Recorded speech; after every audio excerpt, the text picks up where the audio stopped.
내 이름은 하나이. 같은 고향 출신인 왕진상과 고향분 소개로 만나서 결혼했고 남편 회사 일 때문에 결혼 후 고향을 떠나 대도시로 오게 됐다. 달랑 부부 둘이지만 도시라 그런지 물가가 만만치가 않았다. 돈 아꼈어 라고 남편이 하도 강조를 해서 장을 볼 때는 자동차가 아니라 자전거를 이용했다. 그런데 장을 보고 집에 가다가 졸음 운전을 하는 자동차에 부딪히고 말았다. 나도 연일 파트 근무며 집안일에 피로가 겹쳐서 판단력이 흐려진 건지 미처 피하지 못했다. 불행 중 다행으로 사고의 책임은 명확하게 상대 쪽에 있었기 때문에 금전적인 손해를 볼 일은 없었다.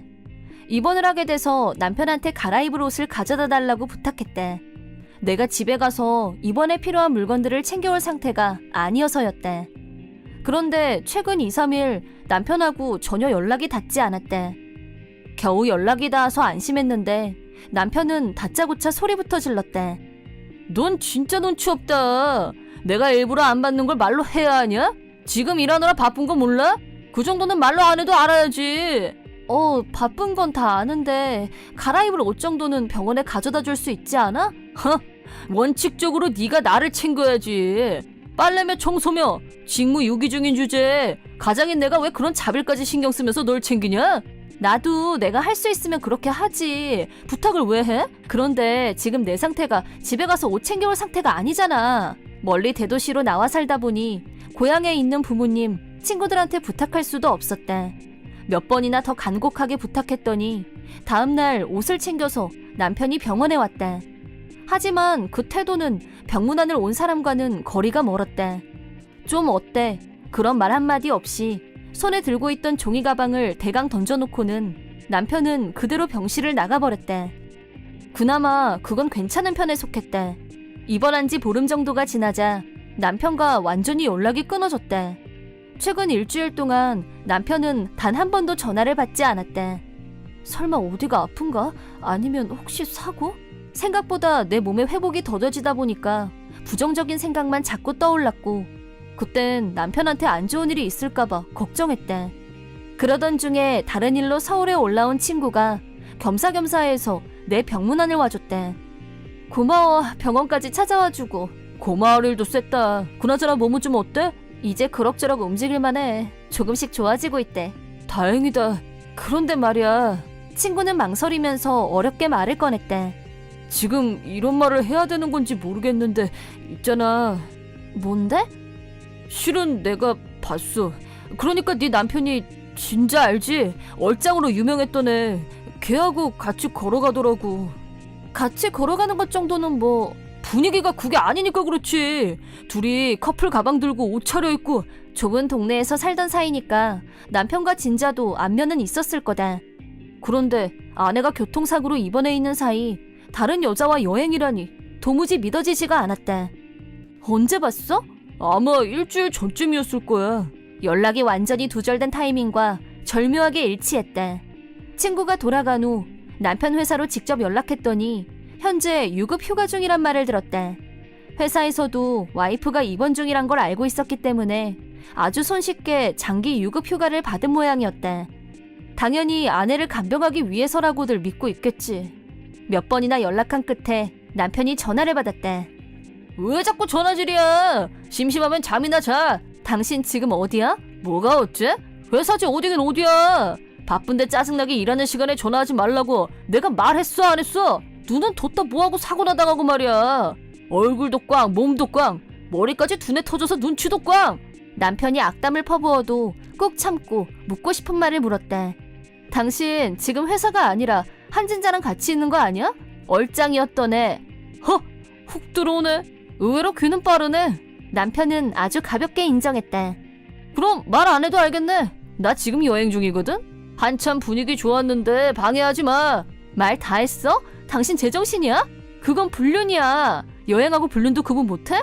그것도 아내가 교통사고를 당한 마당에. 소리 지르는 거 보니까 다 나았네.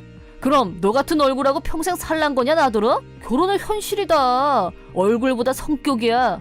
내가 그 선택을 얼마나 후회했는지 알아? 남녀 사이에 제일 중요한 건 궁합이야. 속궁합. 절망감에 휩싸인 나에게 이왕 말 나온 김에 이혼 서류나 작성해놔. 진자랑 일주일 여행하면서 느낀 건데 난 역시 이 여자밖에 없다는 확신이 굳어졌어. 너랑 정리하고 난 이 여자랑 살 거야. 남편은 일방적으로 전화를 끊었다. 지난 몇 년간 열심히 내조하고 살림해온 결과가 겨우 이런 거라니. 어리석은 나 자신, 용서할 수 없는 남편을 떠올리며 밤새 한숨도 못 자고 뜬 눈으로 세웠다. 다음날 오후, 현재 남편과 불륜 중인 한진자에게서 갑자기 전화가 걸려왔다. 왕진상 씨가 죽었어! 뭐? 너 지금 뭐라고 했어? 남편이 죽었다는 말에 나는 잠시 넋이 나가고 말았다.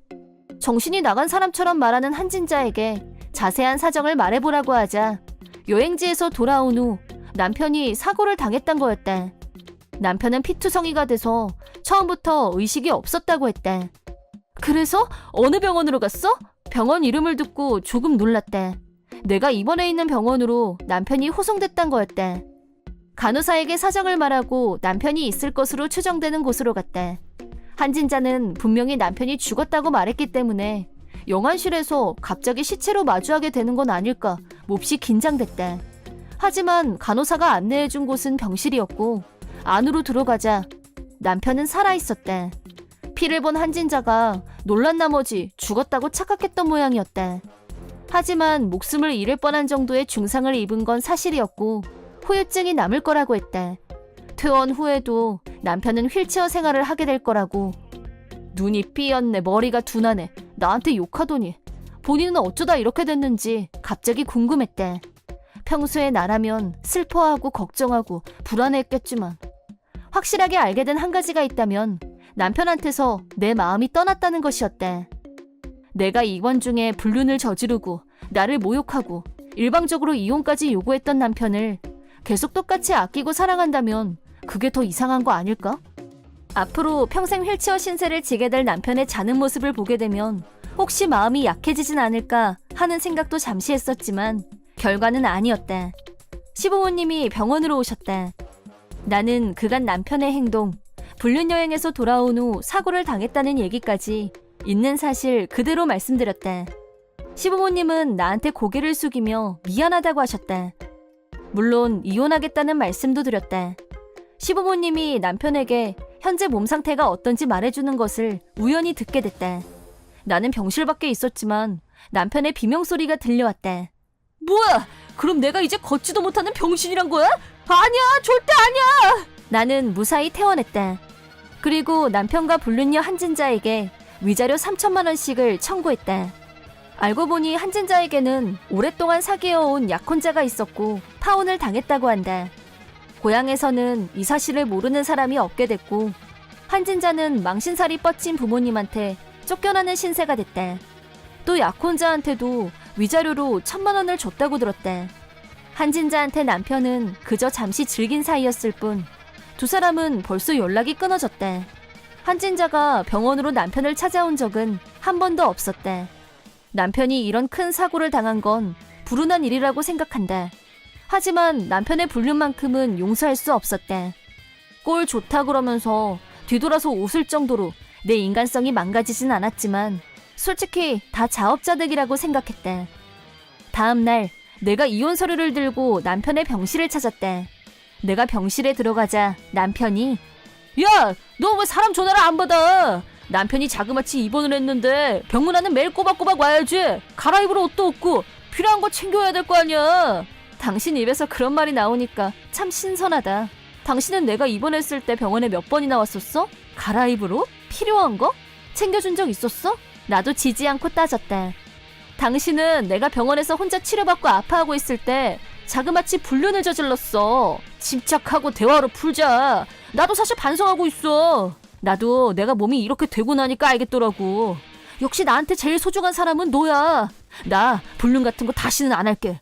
너 좋은 여자잖아. 불구의 몸이 된 남편을 버리고 그럴 사람은 아니잖아. 응? 내 말이 맞지? 진짜 양심이 없구나. 당연히 내 선택은 이혼이야. 나는 이혼 서류를 남편에게 내밀었다. 먼저 이혼 서류 준비하라고 한 사람은 당신이었어. 나는 왕진상과 이혼했다. 전 남편은 퇴원 후 회사에 복귀했지만 자포자기 심정이 됐는지 회사에서 무리를 일으키고 해고당했다고 한다. 휠체어 생활을 하게 된 전 남편은 나한테 직접 찾아오는 게 쉽지 않았고 대신에 징징거리는 문자를 하루도 안 빼고 수도 없이 보내오길래 차단해버렸대. 그 후로는 아무 연락도 오지 않는다. 시부모님은 남편이 나한테 위자료 3천만 원을 반드시 내게 하겠다고 메시지를 보내오셨다. 전 남편은 현재 앉아서 할 수 있는 알바 일을 하고 있다고 한다. 내 이름은 소신이. 중소기업에서 사무직으로 일하는 평범한 24살의 회사원이다. 나보다 2살 많은 남친이 있고 얼마 전 남친과 약혼을 했다. 나의 약혼자 한정상은 자상하고 차분한 성격으로 본가에서 부모님과 셋이서 살고 있고 형제는 없다고 했다. 그런데 결혼식이 정해지고 우리 둘이 같이 살기 시작하면서 결혼식 청첩장을 하객들에게 거의 다 보낸 후 뜬금없이 누나라는 여자한테서 편지가 한 통 도착했다. 편지에는 정상이에게 라고 여자한 필자를 보고 처음엔 이 남자한테 이런 편지를 보낼 여자가 있다는 게 이상하게 느껴졌다. 남친에게 편지를 전해주면서 누구야? 라고 묻자 동공지진을 일으키며 누나야 라고 대답했다. 어떻게 된 거냐고 다시 묻자 사실은 3살 위인 누나가 한 명 있는데 6년 전 그럴 만한 이유로 부모님께서 절연을 했다고 했다. 누나는 남자 관계가 복잡했고 숱하게 남자를 바꿔가며 연애를 했다는데 그러다 23살에 임신을. 문제는 애 아빠가 누군지 몰랐다는 거. 그 당시 동시에 3남자를 사귀었기 때문에 누나는 그 중에서 가장 수입이 좋은 남자를 애 아빠로 정했다. 하지만 그런 얄팍한 계획은 곧 들통이 났고 3남자 모두에게 외면을 당하게 되자 돈 한 푼 없이 곤란해진 누나는 부모님이 노후 자금으로 저축해놨던 돈을 훔쳐서 자취를 감췄다고 한다. 그러다 2년 후 불쑥 애를 데리고 집에 나타났다는데 가족들 중 아무도 환영하지 않았고 다시 손절하고 내보냈다고 한다. 남친은 누나한테서 연락이 올 거라고는 전혀 생각해 본 적도 없었다는 반응이었는데 절연한 후 독하게 마음먹고 주변에도 자긴 형제가 없다고 말해왔다고 한다. 봉투를 열고 편지를 둘이서 같이 읽었는데 내용을 보고 둘이서 동시에 소리를 질렀다. 편지에는 누나가 5살이 된 자기 아들에게 네 아빠는 이 사람이야 라면서 남친 사진을 보여줬다는 내용이 쓰여 있었고 그래서 누나 아들은 외삼촌인 남친을 친아빠로 알고 있다고 했다. 편지 마지막에는 가까운 시일 내에 자기 아들을 데리고 만나러 오겠다고 쓰여 있었다. 자다가 봉창이라더니 남친도 편지를 읽고 상당히 열이 받은 것 같았고 부모님 생각도 극진해서 부모님께 막대한 피해를 안긴 누나를 절대 용서할 생각이 없다고 했다. 그러면서 누나가 하는 말은 무시해도 상관없다며 편지를 쓰레기통에 던져버렸다. 그 뒤로는 누나한테서 편지가 오지 않았고 드디어 우리의 결혼식 날이 다가왔다. 결혼식 당일 신부 대기실에서 화장을 마치고 긴장된 마음으로 앉아 있었는데 제일 먼저 우리 부모님이 찾아오셨다. 아빠는 이미 감격 모드로 눈시울이 붉어져 있었다. 아빠는 할아버지 때부터 시작된 공장을 가업으로 물려받으셨는데 내가 외동딸이라 아빠 뒤를 이을 후계자가 없었다. 하지만 내가 결혼하겠다고 했을 때 대릴 사위를 드릴 생각도 없고 원치 않는다면서 공장 경영을 물려받을 필요도 없고 우리만 행복하게 잘 살면 된다고 말씀하셨다. 남친은 아빠의 후계자가 되는 게 싫은 건 아니지만 대학을 졸업하고 원하던 직장에 취직했는데 갑자기 다른 일을 하는 건 좀 아닌 것 같다며 우선은 지금 하고 있는 일을 계속하고 싶다고 했다.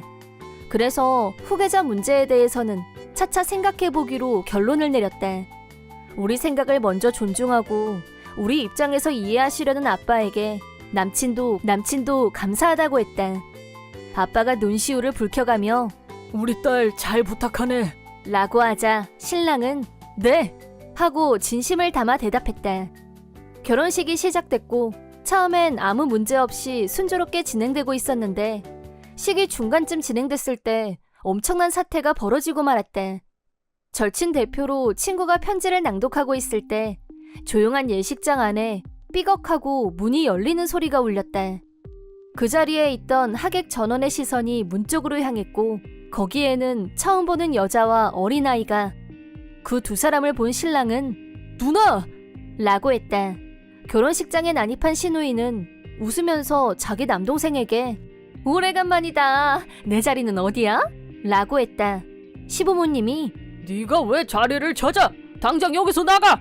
라고 화를 내자 속사정을 모르는 신부 쪽 하객들이 술렁거렸다.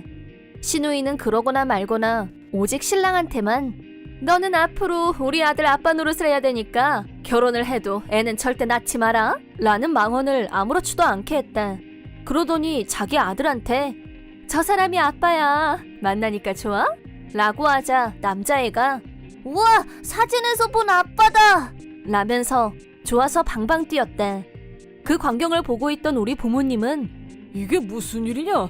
무슨 일인지 어디 설명이라도 좀 해봐! 라면서 몹시 당황스러워하셨고 신랑이 설명을 하려고 하자 신우이가 막아서면서 제 동생 한정상이 제 아들 아빠예요. 그러니까 사돈 어른도 손주 생각은 접으세요. 라고 마구 던졌다. 그러더니 이번에는 나를 향해서 어차피 성도 똑같고 해서 유치원 입학 원서에 아빠 이름도 정상이 이름 빌렸으니까 그렇게 알고 결혼했다고 해서 내 아들한테서 아빠를 뺏어가면 나 가만히 안 있을 거야. 너는 외숙모라고 부르라고 할 테니까 됐지? 라면서 뭐가 신났는지 혼자서 웃었다. 그러자 평소에 조용하고 차분한 신랑이 내가 보는 앞에서 처음으로 소리를 질렀다. 그만해! 무슨 권리로 남의 결혼식을 엉망으로 만드는 건데 당장 여기서 나가! 라고 신랑이 화를 내자 그제야 신우이도 조용해졌다. 신랑이 우리 부모님께 신우이의 일을 있는 그대로 말씀드리자 신우이는 너 지금 나를 함부로 몸 굴리는 여자 취급하는 거니? 라면서 다시 난리를 쳤고 그러자 이번에는 시어머니가 제발 얼마나 더 부모 망신을 시켜야 그만둘래? 라면서 끝내 눈물을 보이셨다. 그리고 우리 부모님을 향해 제 딸 때문에 소중한 결혼식이 엉망이 돼서 죄송합니다. 전부 제가 부족한 탓입니다. 이런 집안에 따님을 보내시는 게 얼마나 불안하시겠어요. 정말 면목이 없습니다. 라고 몇 번이나 머리를 숙이셨대. 이어서 시아버지가 평생 한 번뿐인 결혼식을 제 딸 때문에 제 딸이 이렇게까지 가족들에게 민폐를 끼칠 줄은 몰랐습니다. 지금이라도 신부 부모님께서 이 결혼을 반대하신다면 저희는 입이 10개여도 할 말이 없습니다. 라며 고개를 숙이셨대. 이 상황에서 결론을 내려야 하는 입장이 된 우리 부모님은 심각한 얼굴로 한동안 아무 대답도 못하셨대. 얼마간의 정적을 깨고 아빠가 드디어 입을 여셨대. 정상군, 자네 우리 집 양자는 어떤가? 라고 하셨대. 아빠는 웃는 얼굴로 그렇게 말씀하셨대. 이해를 못하는 신랑에게 이대로 가다가는 자네 누나 아들이 초등학교 중학교 갈 때도 서류에 아버지로 둔갑될 판인데 그래서야 쓰겠나? 라고 하셨다. 그제야 성이 같다는 이유로 누나한테 이용당하는 걸 걱정하신 아빠가 양자가 되는 게 어떻겠냐고 말씀하셨다는 걸 알았다. 신랑은 아빠한테 아버님 감사합니다 라고 대답하더니 파혼 얘기가 아니었던 거에 안심했는지 눈물까지 보였다. 옆에서 듣고 있던 신우이는 뭐야? 양자면 성을 바꾼단 거야? 그건 아니지. 정상이 너는 앞으로 아빠로서 유치원 행사에도 와야 되고 앞으로 할 일이 얼마나 많은데? 라면서 혼자서 열을 내기 시작했다.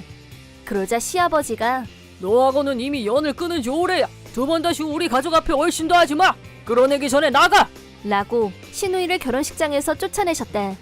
당혹스러워하는 하객들에게 아빠가 자, 분위기 정돈 좀 할까요? 중요한 날에는 원래 막 아끼는 법입니다. 라고 수습을 하셨고 다행히 결혼식을 끝까지 마무리할 수 있었다. 시부모님들은 눈물까지 흘리시면서 아빠한테 고마워하셨고 신랑은 앞으로는 아빠 사업에 도움이 되도록 노력하겠다고 다짐했다.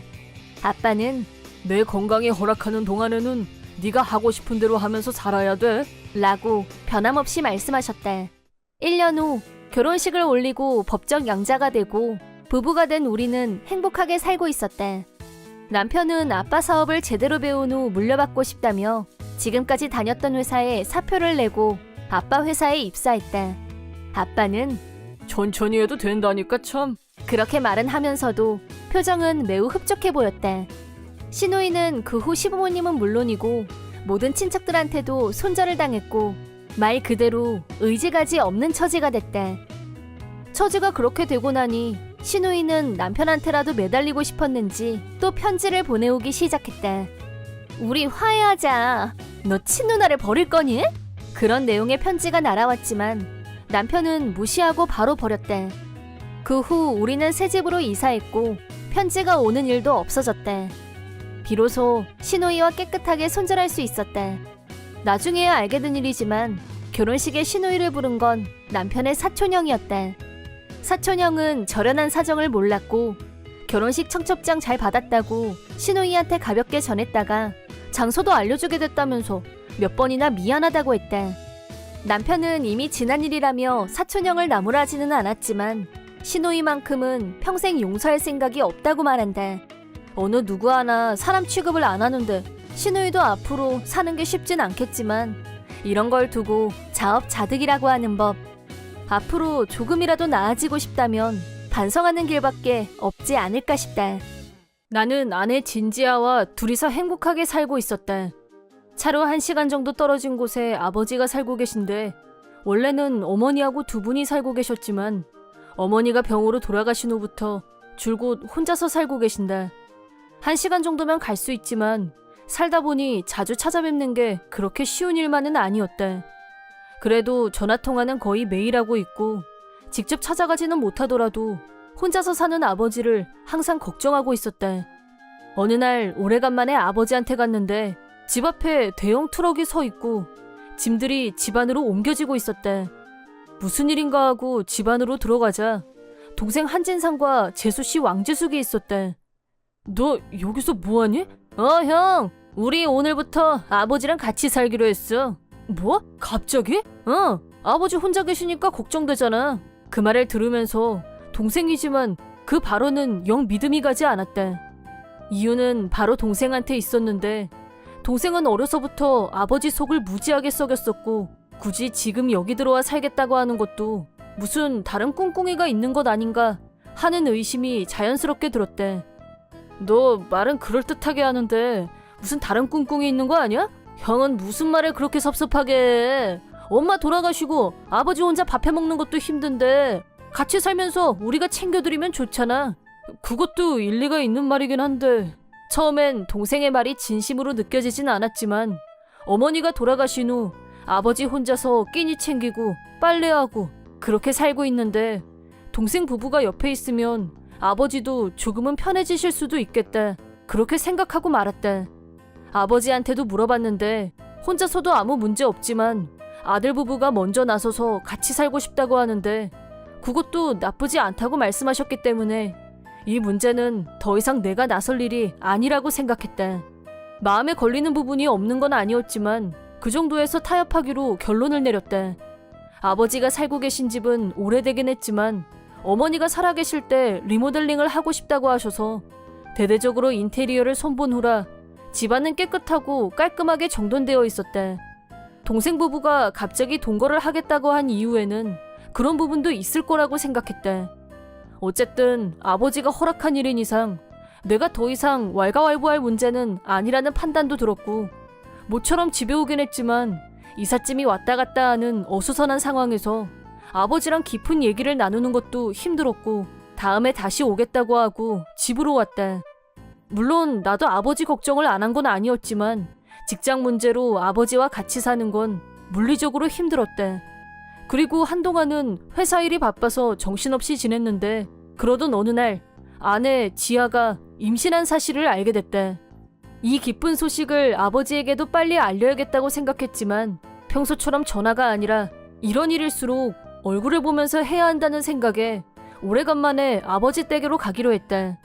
집에 도착해서 현관문을 열고 들어간 순간 벌어진 입이 다물어지지가 않았다. 어머니가 돌아가신 후에도 집은 언제나 깨끗하게 정돈되어 있었고 어머니가 살아계셨을 때와 별 다를 바가 없었는데 발디딜 틈 없이 쓰레기 봉투가 널려 있었고 싱크대에는 설거지거리가 넘쳐났다. 방치한 음식물 쓰레기는 벌레 소굴로 변신. 이게 다 뭐야?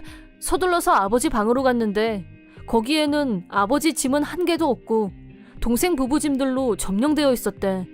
이게 무슨 사태인지 우선 아버지가 지금 어디에 있는지 찾아다니다 공원 벤치에 혼자 앉아 계신 아버지를 발견했다. 아버지, 여기서 뭐 하시는 거예요? 아니, 대체 집이 왜 그 모양이에요? 그게 쓰레기통이지 집이에요? 그러자 아버지는 괴로운 표정을 지으시면서 천천히 말씀을 하기 시작했다. 동생 부부가 이사를 온 후 처음 얼마간은 아무 문제 없었지만 재수씨 왕재숙은 얼마 지나지 않아 집안일을 하나도 하지 않았고 오히려 어지럽히기만 하고 아버님 아무것도 안 하실 거예요? 청소는 좀 해주시죠? 라고 하더니 동생 부부는 밖으로 놀러 다녔다. 처음엔 아버지가 열심히 청소를 했지만 아무리 깨끗하게 치워도 그 두 사람이 들어오면 반나절도 지나지 않아서 집이 다시 더러워졌고 치우다 지친 아버지가 청소를 방치하자 순식간에 집 전체가 쓰레기통이 되어버렸다고. 처음엔 아버지가 야단도 치고 달래도 받지만 지금 화내셨어요? 요즘 세상에 홀 시아버지하고 같이 살아주는 것만으로도 고마운 줄 아셔야죠. 노인하고 같이 사는 게 얼마나 힘든 일인지 진짜 모르시나 봐요? 라고 적반하장이었다고. 그 말을 들은 나는 화가 나서 미칠 것 같았다. 참다 못한 아버지는 두 사람에게 나가달라고 했지만 두 사람은 들은 척도 하지 않았다고 한다. 그래서 할 수 없이 낮 동안에는 이렇게 공원에 나와서 혼자 앉아있는 거라고 하셨다. 집이 쓰레기통으로 변한 것도 충격이었지만 한 가지 더 충격이었던 건 예전부터 그림 솜씨가 뛰어나셨고 그림이 취미였던 아버지의 화구가 쓰레기 봉투에 담겨서 현관 앞에 있던 거였다. 결정적으로 아버지는 그것 때문에 희망을 접은 게 아닐까 싶었다. 나는 아버지를 모시고 집으로 갔고 당연히 동생 부부와 전쟁을 불사했다. 두 사람 대체 여기 왜 들어와 살겠다고 한 거야? 이 집은 아버지 집이고 나한테도 우리 집이야. 그리고 아버지 화구는 누가 버렸어? 왜 남의 소중한 물건을 함부로 버리고 난리야? 그건 그것 때문에 집안에서 냄새가 나서요. 그리고 커다란 캔버스를 몇 개씩 집안에 두면 걸리적거리잖아요?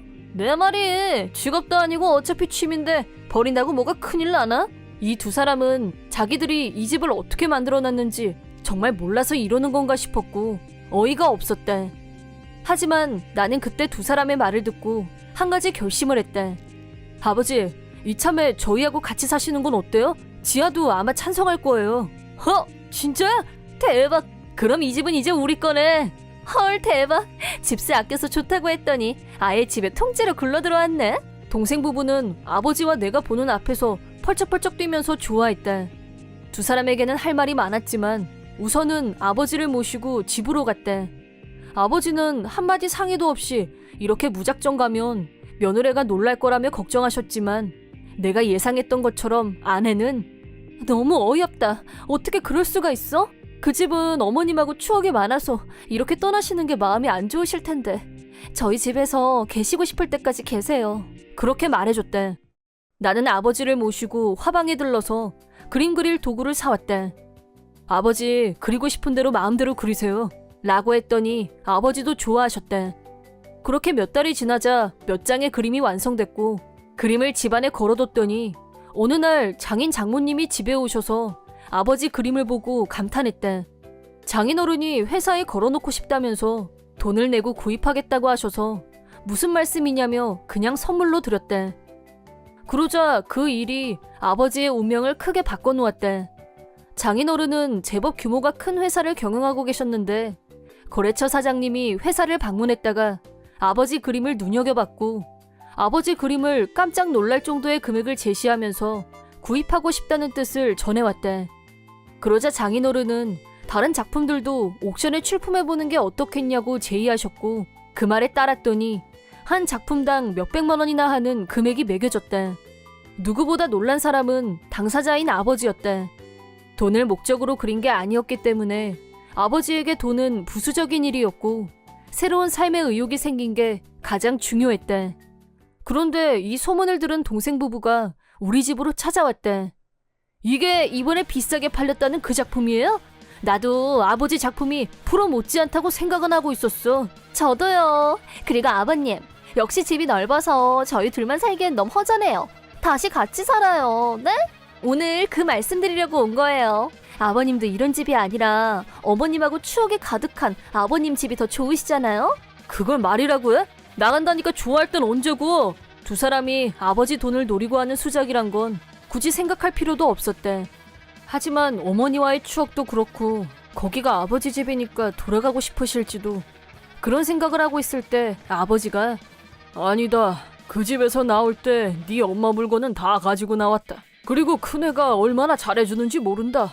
항상 집안도 깨끗하고 거긴 이제 쓰레기장인데 네 엄마도 내가 여기 있는 걸 더 좋아할 거다. 이제 그 집엔 볼 일 없다. 그리고 하나 더, 너희도 이제 그 집에서 오래 못 살 거다. 그게 무슨 소리야? 그 집 물건들 싹 다 비워내고 팔 거야. 그 집을 깨끗하게 가꾸면서 아껴줄 사람한테 말이다. 그럼 우린 어쩌라는 건데? 정말 너무하신 거 아니에요? 동생 부부는 아버지한테 항의했지만 아버지의 결심은 흔들리지 않았다. 그리고 일주일 후 칼같이 집안에 있는 모든 물건을 밖으로 내왔다. 필요한 물건 있으면 챙겨라. 나머지는 다 처분할 거다. 단호한 아버지 앞에서 두 사람은 꼼짝도 못했다. 그 후 두 사람은 살 곳도 못 정하고 아버지 돈만 믿고 여기저기서 돈을 끌어다 쓰는 바람에 신용 불량자가 됐고 대출도 할 수 없는 처지가 돼버렸다. 동생은 나한테 사정사정하면서 아버지한테 말 좀 잘해줘. 형밖에 없어. 어쩌고 했지만 정상인 내가 그 말을 들을 리가 없었다. 그 후 두 사람은 부부가 나란히 손잡고 홈리스가 됐다는 소문을 들었는데 아무런 동정심도 일지 않았다. 내 이름은 이기자. 남편 진지양과 결혼한 지 반년 정도 지난 신혼부부다. 내 입으로 말하긴 뭐하지만 우리 남편은 찐 훈남이다. 주변에서도 남편이 너무 잘생겨서 부럽다. 그렇게 말하는 사람들이 많아서 은근 나의 자부심이었다. 결혼 후에도 나는 다니던 명품샵에서 계속 일을 하고 있었다. 남편 수입은 일반적인 직장인과 비교했을 때 높은 편이었지만 나는 내 직업을 좋아하고 만족하고 있었기 때문에 결혼했다고 해서 그만둘 생각은 없었다. 남편도 내 의사를 존중해줬고 맞벌이 부부로서 집안일도 분담해서 하고 우리는 아무 문제 없었다. 그러던 어느 날 처음 보는 모르는 번호로 전화가 걸려왔다. 고민하다가 받았는데 상대는 자신을 변호사라고 소개했다. 갑자기 변호사라니 당황할 수밖에 없었는데 무슨 일이시죠? 라고 묻자 저쪽에서 사모님 불륜 중이시죠? 라고 훅 하고 들어왔다. 나는 당연히 그런 일이 없었고 전 그런 적 없는데요? 갑자기 왜 이러시는 거죠? 라고 따지자 이 기자시죠? 증거는 이미 충분히 확보됐어요. 발뺌하셔도 소용없습니다. 라고 말했다. 무슨 착각이 있었을 거라고 생각하고 그냥 무시하기로 했는데 다음날 친정 오빠한테서 전화가 걸려왔다. 전화를 받자 오빠는 나한테 버럭 너 불륜했냐? 걔 집안 망신이야. 라고 소리 지르는 오빠한테 자초지종을 묻자 변호사가 친정으로 불륜 내용 증명서를 보내왔다는 거였다. 나는 그런 적도 없고 다른 사람하고 착각한 것 같다고 몇 번이나 설명했지만 오빠는 내 말을 들으려고 하지 않았다. 나는 집에 가서 확실하게 해명을 해야겠다는 생각으로 서둘러 친정으로 향했다. 그러자 부모님은 내 말을 믿는다고 하셨는데 오빠 부부는 너 인터넷 사이트 같은 데서 남자 만나고 다녔지? 라고 경로. 옆에서 올케가 부모님께 딸이니까 믿어주고 싶은 심정은 이해하는데요. 불륜을 저지른 마당에 딱 선을 그으셔야죠. 라면서 거들었다. 나는 오빠 부부한테 쫓겨나다시피 해서 친정에서 나왔고 돌아오는 차 안에서 그만 펑펑 울고 말았다. 나는 분명히 결백한데 대체 왜 나한테 이런 일이 일어난 건지 이해가 안 됐다. 온몸에서 힘이 빠져나간 기분이었다. 집에 도착하자 남편이 이미 와 있었는데 나를 보더니 당신 왜 그래? 라면서 걱정스럽게 물었다. 오빠 부부처럼 남편도 나를 믿어주지 않으면 어쩌나 두려웠고 아직 나도 이해가 안 되는 일이었지만 있는 그대로 말했다. 그러자 남편은 조금도 망설이지 않고 당신이 무슨 불륜? 당신 결백은 내가 제일 잘 알아. 우선은 그 변호사한테 먼저 연락해보는 게 좋겠어. 라면서 든든한 내 편이 되어줬다. 혼자가 아니라는 것만으로 천군만마를 얻은 기분이었는데 남편의 찐 사랑까지 확인하게 돼서 기쁘기도 했다. 남편이 변호사한테 전화를 하자 변호사는 증거사진을 갖고 있다며 자신만만해했다. 그래서 다음 쉬는 날에 만나서 직접 확인하기로 했다.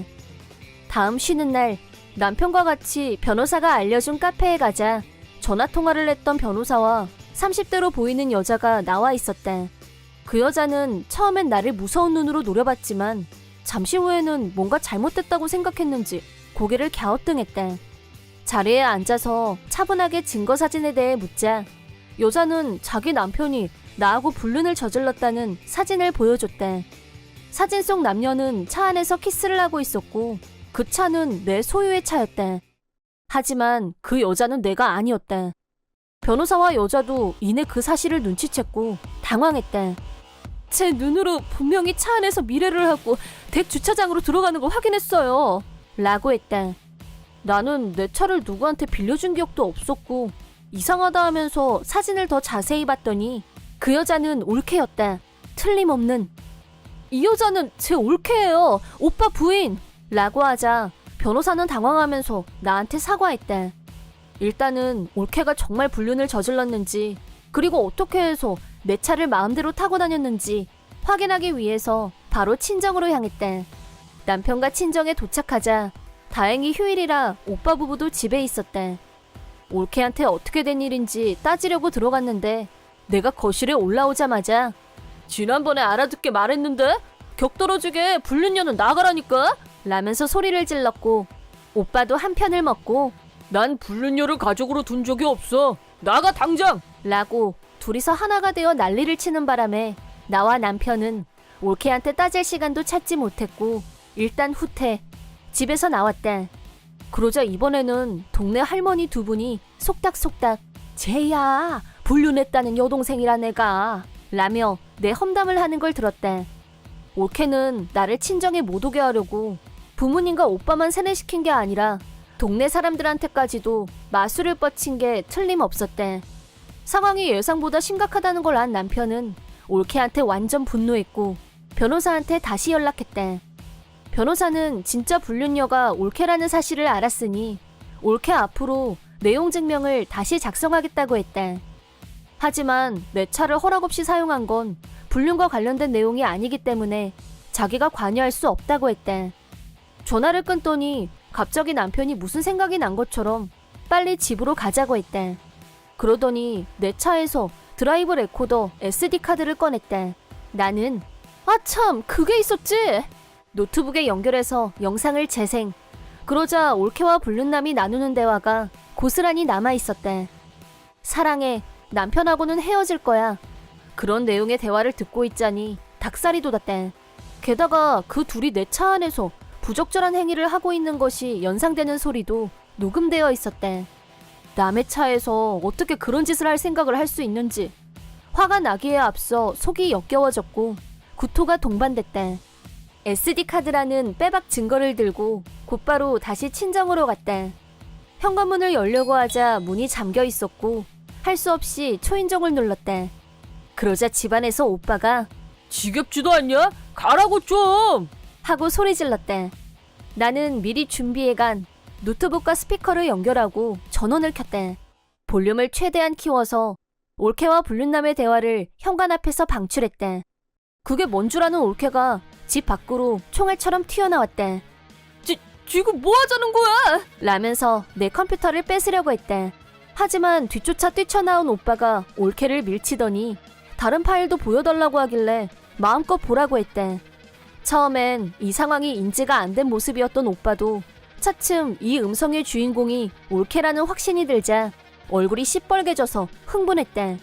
남편이 변호사와 상대쪽 부인을 만나서 들은 얘기를 설명한 후 솔직하게 말하지 않으면 허락 없이 자동차를 사용한 것에 대해 경찰에 신고할 거라고 하자 올케는 체념한 듯 내 차를 불륜에 이용하게 된 과정을 설명했대.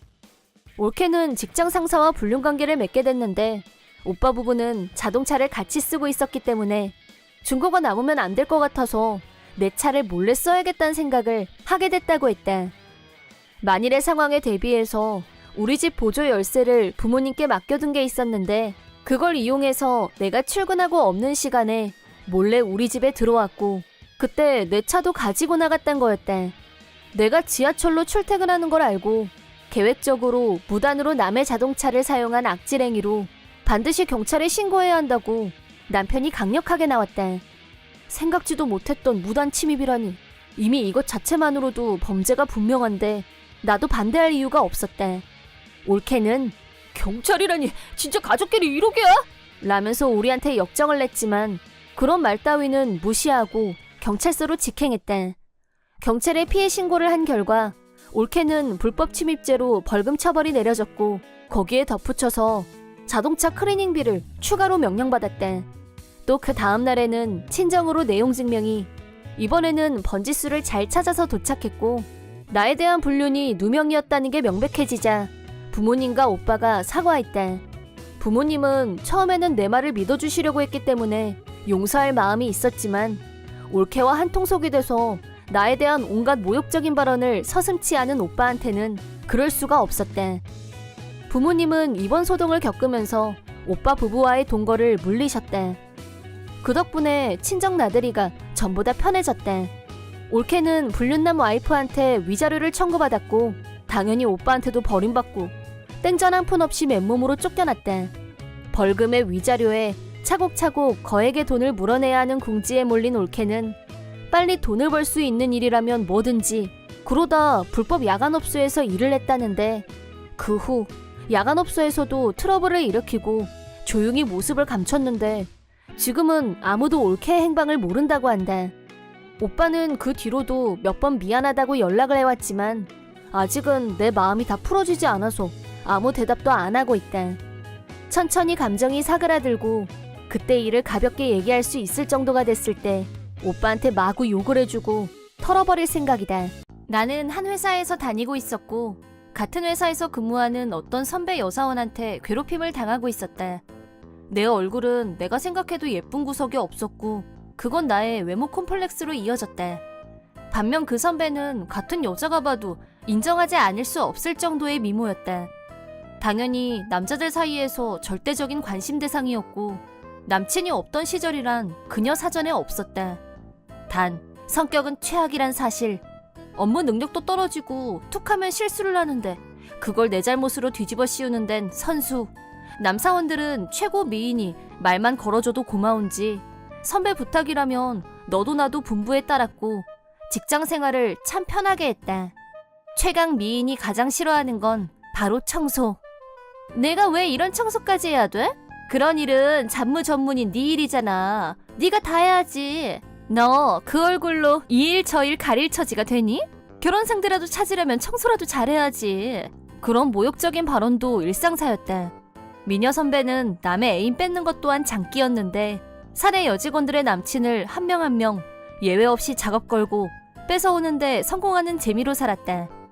잡은 고개가 되면 쉽게 질려버리는 타입이라 손에 들어오면 다시 바로 손절수순을 밟았다. 화가 난 여사원들과 미녀 선배 사이에 불화가 끊기지 않았는데 그때 그녀가 상대를 제압하는 최강 무기는 그건 네가 나보다 외모가 떨어져서 그런 거잖아. 근데 왜 내 잘못이래? 그럴 시간에 거울 보고 네 외모를 반성해. 라는 네 가지 없는 말투로 거의 모든 여사원들의 공공의 적이 되었으나 남사원과 간부들의 호감도는 압도적이었기 때문에 회사 생활은 누구보다 편하게 했다. 그런 미녀 선배가 최근에 만난 남친과 초고속 스피드로 결혼 날짜를 잡았다는 소식에 그녀에게 원한이 있는 여사원 모두는 분통을 터뜨렸다. 그도 그럴 만한 것이 우리 회사는 대기업이었고 사내 연애도 활발한 편이었는데 우리 부서만 해도 반 이상의 여사원들이 미녀 선배에게 남친을 뺏긴 경험이 있었다. 그런 원수 같은 여자가 조건 좋은 남자랑 결혼을 한다고 하니 당연한 반응이었고 자그마치 신랑은 거래처 회사의 차기 사장에 외모까지 훈남으로 여사원들이 약이 오르는 건 자연스러운 일이었다. 그렇다고 우리가 합심해서 결혼을 깰 수도 없는 일이고 미녀 선배만 행복한 시간이 흘러 선배가 내가 특별히 너희들을 내 결혼식에 초대할 생각이니까 다들 참석해. 내 행복을 나눠주려는 특별 배려야. 라고 말했다. 그 결혼식에 가고 싶은 사람은 아무도 없었고 축하해줄 마음도 없었다.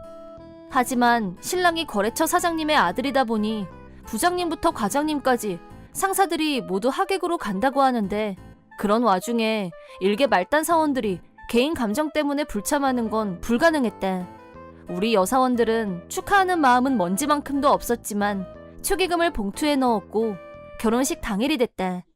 결혼식장에 가자 선배는 역시나 아름다운 드레스 차림으로 연신 방긋방긋 웃고 있었다. 이게 상류층이구나 하는 생각이 절로 들 정도의 호화로운 최고급 호텔 예식장. 남의 눈에서 피눈물 나게 한 사람이 이렇게 복을 받아도 되나? 이건 좀 아니지 않나. 세상이 불공평한 건지 원래부터 신은 없는 건지 나뿐만 아니라 다른 여사원들도 똑같은 생각을 하고 있었대. 그때 선배가 나를 보더니 허, 너 뭐니 그 옷차림이? 오늘 같은 날은 제대로 된 옷을 입어야지. 촌에서 온 거 티내니? 그러니까 네가 남자가 안 생기는 거야. 나 보면서 뭐 느끼는 거 없어? 하긴 너랑 나랑 비교 불가이긴 하다만 나야 자타공인 여신급인데 넘사벽이긴 하지. 라면서 자뻑 그 잡채. 결혼과 동시에 선배는 회사를 그만둘 예정이었기 때문에 그래, 이딴 말 듣는 것도 오늘이 마지막이다. 속으로 그렇게 생각하면서 적당히 비유 맞추면서 오늘은 그저 고급진 음식이나 실컷 먹는 게 남는 거다 하고 있었다. 그리고 드디어 피로연이 시작됐다. 두 사람이 어떻게 만나서 결혼에 이르렀는지 영상이 흘러나왔고 신랑 신부는 둘이서 좋다고 난리 부르스. 우리 테이블 여사원들은 못 볼 꼴을 본 기분이었다. 우리 모두의 공통 관심사는 오로지 음식. 예식은 순서대로 진행됐고 다음은 과장님의 스피치 시간이 됐는데 굴을 잘못 먹고 배탈이 나서 계속 화장실만 왔다 갔다 하고 있다고 누가 말했다. 그래서 대타로 등장한 사람이 부장님이었는데 부장님은 이미 거나하게 취해 있는 상태로 보였다. 진행 스태프가 괜찮으시겠어요? 하고 물을 정도였는데 부장님은 그 말을 무시하고 무대 위로 성큼성큼 올라갔다. 그 순간 미녀 선배의 표정에 어딘가 불안한 빛이 스쳤다. 처음엔 무심코 봤지만 갈수록 뭔가 이상하다는 생각이 들었다. 그리고 부장님이 마이크를 잡은 순간 여러분, 제가 고백할 말이 있습니다. 사실 저하고 왕진자 씨는 불륜 관계입니다. 라는 폭탄 발언에 갑분싸 집단 멘붕에 빠졌다. 당황한 스태프가 부장님 마이크를 뺏으려고 했지만 진자 씨의 공개된 비밀도 알려드리죠.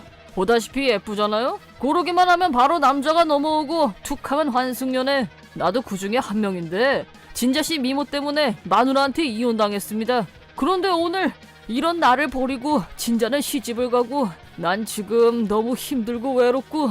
수습 불가 상황이 되자 미녀 선배의 얼굴이 벌겋게 달아올랐다. 유언비어예요. 당장 저 사람 끌어내지 않고 뭐해요? 라고 미약한 방어에 나섰지만 부장님은 여유만만 핸드폰에서 두 사람이 같이 여행을 갔을 때의 동영상을 내보냈다. 그때부터 대혼돈, 카오스 그 잡채. 그 분위기를 타고 여사원 한 명이 부장님 말이 맞아요. 왕진자 씨는 인성 제로에 내 남친도 가로챘어요. 그러자 그 옆에 있던 여사원도 나도 내 약혼자도 빼앗겼어요. 라고 미투를 외쳤고 흡사 파도타기처럼 나도 저마다 피해자라고 나서자 선배는 결국 멘붕, 신랑은 분노 대폭발. 그리고 신랑의 부친인 거래처 회사 사장님은 이 결혼 용납 못한다. 당장 파혼하고 이 결혼식도 물리고 저 여자랑도 손절해. 라고 앵그리 게이지 최정점 상태에서 식장을 나갔다. 미녀 선배는 살기 위해 사람들한테 아니라고 호소하고 억울하다고 외쳤지만 남친 뺏기고 망언까지 들으며 쌓여왔던 분노의 울분이 이 자리에서 대폭발한 여사원들은 누구도 막을 수 없었다. 또 다수의 사람들이 일관성 있게 증언을 하자 하객들 중 누구도 신부의 결백을 믿으려는 사람은 없었다. 하객들은 하나둘 자리에서 일어났고 결국엔 피로 현장이 텅 비고 말았다. 최악의 상황에 맞닥뜨린 선배는 마지막 발악을 하며 소리치면서 다들 왜 이러세요? 침착하세요. 아직 결혼식 안 끝났잖아요. 라며 여전히 미련을 못 버린 태도였지만 신랑이 네가 그런 여자인 줄은 몰랐어. 그동안 너하고 있었던 모든 일은 없었던 걸로 해야겠다. 라고 했다. 아니야, 전부 오해야. 사실 나 회사에서 집단 괴롭힘을 당하고 있었어. 지금도 내가 완전히 당했잖아. 라고 울부짖었지만 부장님 핸드폰 속의 영상이 모든 것을 한 방에 정리해준 뒤였다. 당연히 선배의 말은 신뢰받을 수 없었고 신랑도 신랑 가족도 모두 식장을 나가버렸다. 텅 빈 식장 안에 혼자 남은 선배는 오늘 내 결혼식이야! 라고 절규했지만 모든 것은 자업자득이었다. 그 후 이 결혼이 파혼으로 귀결된 건 말할 필요도 없는 것은 물론 신랑 측에서 위자료와 결혼식에 들어간 비용 전액을 선배에게 청구했다고 한다. 그건 역시 너무 당연한 결과였다. 선배의 남의 남자 가로채기, 경력만으로도 충분히 파혼 사유가 되는데 부장님과의 불륜이 현재 진행형이었거나 아니면 적당히 일방적으로 손절하고 환승연애로 결혼까지 왔을 게 뻔하니까. 열이 받은 선배는 부장님한테 위자료를 청구했는데 우리 부서에서 약혼자를 뺏긴 여사원들도 선배에게 위자료를 맞청구하면서 총액이 억 단위를 가볍게 넘는 빚을 지게 됐다. 따라서 부장님한테 받은 위자료만으로는 어림도 없는 상황에 몰리고 말았다. 운 좋게 예쁜 외모를 갖고 태어난 건 맞지만 본인 스스로 자신을 여신이라고 자만하면서 자신에게 이런 벌이 내려질 수도 있다는 건 한 번도 생각해 본 적이 없었을 거다. 그 후 선배는 당연히 회사도 스스로 그만뒀고 거액의 빚을 졌지만 갚을 길도 없이 부모님에게도 손절을 당한 후 지금은 술집에서 일하면서 자신이 진 빚을 갚고 있다는 소문이다. 결국 그렇게 될 것 같은 예감이 들긴 했었다. 이번 결혼식에는 온갖 회사 사람들이 총출동했고 부모님도 하객들 앞에서 대대적인 망신을 당했으니 외면 당할 만하다고 본다. 또한 남의 행복을 가볍게 치부해온 그녀가 당연히 받아야 할 벌이기도 하다. 밤에 출근하는 호스티스라는 새로운 직업을 갖게 된 이상 평범한 결혼과는 멀어진 게 아닐까 싶다. 내 이름은 임신아. 고딩 때부터 사귀고 있는 남편 왕재수와 현재 동거 중이다. 사회초년생인 남친은 아직 경력이 얕다 보니 월급이 그다지 많은 편이 아니다. 그래서 어린이집 교사인 내가 집세, 광열비를 모두 부담하면서 겨우겨우 생활하고 있는 형편이다. 남친은 어린아이같이 세상 철없게 굴었지만 그래서 또 나를 웃게 만드는 사람이었다. 하지만 워낙 자유분방한 성격이라 한번 필받으면 날이 새도록 집에도 안 들어오고 노는데 열중했다. 내가 걱정하면 걱정 마. 나한테 여자는 너밖에 없어. 넌 내 마누라잖아. 라고 늘 말했고 그 말을 믿고 결혼 자금을 몰래 저금하고 있었다. 결혼을 전제로 나와 사귀는 거라는 말을 자주 하는 남친은 임신하면 까짓것씩 올리지 뭐 라면서 매번 피임을 거절했다.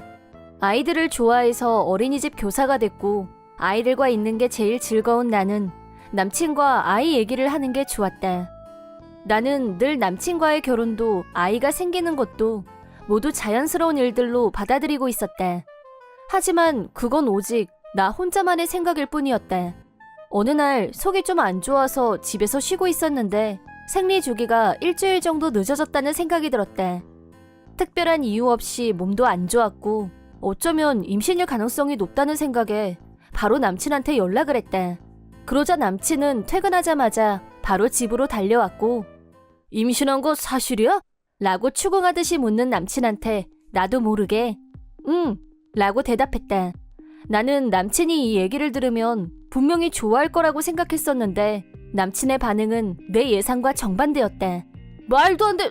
너 혹시 바람 피웠어? 그 애 누구 애야? 라고 강분. 가뿐싸. 바람이라니 누굴 뭘로 보고. 급 이해가 안 된 나는 누구 애라니 당연히 너지 라고 말했다. 하지만 남친은 내 말을 믿지 않았고 끝까지 나한테 불륜이라고 덮어 씌웠다. 대체 이유가 뭐냐고 설명해달라고 하자 남친은 아주 당당하게 나는 무정자야. 여자를 임신시킬 능력 자체가 없다고 라고 화를 냈다. 너무 충격을 받은 나는 머릿속이 갑자기 하얘졌다. 아이가 생기면 결혼하자고 했던 말은 그럼 그저 사탕발림이었다는 건가? 그 말 한마디로 남친에 대한 믿음이 완전히 무너졌다. 본인이 나를 속인 건 생각도 안 하고 나를 불륜으로 몰아붙이기 시작한 남친은 내가 아무리 결백을 주장해도 내가 하는 말은 하나부터 열까지 다 믿으려고 하지 않았다. 내가 불륜은 사실 무근이라고 주장하자 남친은 자신이 무정자증이라는 걸 증명해 보이겠다면서 나더러 자기 부모님 댁에 같이 가자고 했다. 남친 본가에 가자 아직 내막을 모르고 있는 부모님들은 우리를 따뜻하게 맞아주셨다. 남친 부모님과는 여러 번 만나서 식사도 한 사이였고 나를 예뻐해 주시는 분들이라서 어머님의 웃는 얼굴을 보자 울컥하면서 나도 모르게 울고 말았다. 놀란 어머님은 너 왜 그러니? 라고 묻는 어머님께 남친은 얘가 놔두고 바람 피웠어 라고 또 그 소리를 하길래 필사적으로 아니라고 부정했다. 두 분은 일단 앉아서 침착하게 얘기하자고 하셨고 거실에 들어가서 자초지종을 말씀드렸다. 내 얘기가 끝나자 남친 부모님은 격노하셨고 특히 어머님은 너 당장 사과해! 신하를 뭘로 보는 거니? 라고 버럭 소리를 지르시더니 남친 머리를 한 대 후려치셨다. 그리고 무정자증? 난 처음 듣는 얘기인데 너 검사는 해본 거니? 그러자 남친이 그건 아닌데 나 어렸을 때 고열로 입원한 적 있잖아. 어렸을 때 고열이 나면 무정자증이 된다고 들었어. 라면서 이래도야 라는 표정. 그러니까 결론은 검사를 받은 것도 아니면서 무정자증이라고 셀프 진단을 내렸다는 우픈. 사실은 결혼할 생각도 없으면서 그것만 믿고 피임도 하지 않았던 거였다. 그 사실을 알고 난 나는 이 남자와 헤어질 결심을 했다. 남친 부모님은 신아야 미안하다. 내 아들이지만 나도 얘가 이렇게 쓰레기 같을 줄은 몰랐다. 너라면 얼마든지 더 좋은 남자 만날 수 있을 거야. 라면서 어머님이 먼저 헤어지라고 말씀하셨대. 한번 고열에 시달렸다고 해서 무조건 무정자증이 된다고 말하는 건 무식한 소리라며 검사를 받고 오라는 부모님의 강력한 말씀을 거역하기 힘들었던 남친은 병원에 갔고 무정자증이 아니란 게 밝혀졌대. 급 당황한 남친은 그럼 나 이 여자 저 여자한테 전부 내 정자를 뿌리고 다닌 거니? 라면서 멘탈 붕괴. 이 여자 저 여자라니? 라고 묻자 남친은 자기는 무정자니까 무정자라서 불특정 다수의 여성과 피임도 하지 않고 육체관계를 맺어왔다고 자백했대. 너무 어이가 없어서 화도 내기 싫었고 남친한테 신경 끄고 곧장 엄마한테 갔대. 집에 가서 모든 사실을 말하고 엄마와 함께 근처 산부인과를 찾았대. 검사 결과 다행히 임신이 아니었고 단순히 생리가 조금 늦어진 것뿐이라고 의사가 말했대. 그 말을 듣고 마음이 놓여서 그랬는지 다음날 정상적으로 생리를 시작했대. 결과적으로는 아무 걱정할 일이 없어졌지만 우리 부모님은 왕재수한테 분노하셨고 남친 부모님을 모시고 정식으로 얘기를 하고 싶다고 하셔서 남친 본가로 찾아갔대. 격노하는 우리 부모님께 왕재수는 잘못했다고 싹싹 빌었고 울면서 나와의 재결합을 원한다고 했대. 임신이란 말을 들으니까 당황해서 말이 잘못 튀어나온 거예요. 저는 신하하고 꼭 결혼하고 싶습니다. 라고 말하는 왕재수에게 그게 아니라 내가 없으니까 네 월급만으로는 생활비가 말도 안 되게 부족하다는 거 현타 온 거겠지. 라고 하자 전곡을 찔렸는지 입을 다물었대. 분노한 부모님들 네 분이서 동시에 질타를 하자 못 견디고 울음을 터뜨린 왕재수. 그러나 진짜 시련은 이제 시작. 하고 싶은 얘기는 다 한 것 같아서 그만 돌아가려고 하는데 갑자기 초인종이 울렸대. 어머님이 현관문을 열자 거기에는 고딩 동창인 배진숙이 무서운 얼굴을 하고 서 있었대. 진자는 내가 있는 걸 보더니 임신아, 네가 왜 여기 있어? 라면서 진심으로 놀란 표정이었대. 급 당황한 왕재수는 배진수! 그러더니 현관문으로 빠져나가려고 했고 진숙이는 너 거기 딱 서! 라면서 왕재수 팔을 휘어잡았대. 너 내 뱃속에 애는 어쩔 거야? 결혼을 안 하겠다는 게 무슨 뜻이야? 라는 충격적인 발언이었다. 배진숙이 현재 왕재수의 아이를 임신 중이라는, 진숙이는 나와 왕재수가 동거 중이란 사실을 몰랐다면서 자신도 피해자니까 당장 책임지라고 한바탕 난리를 쳤대.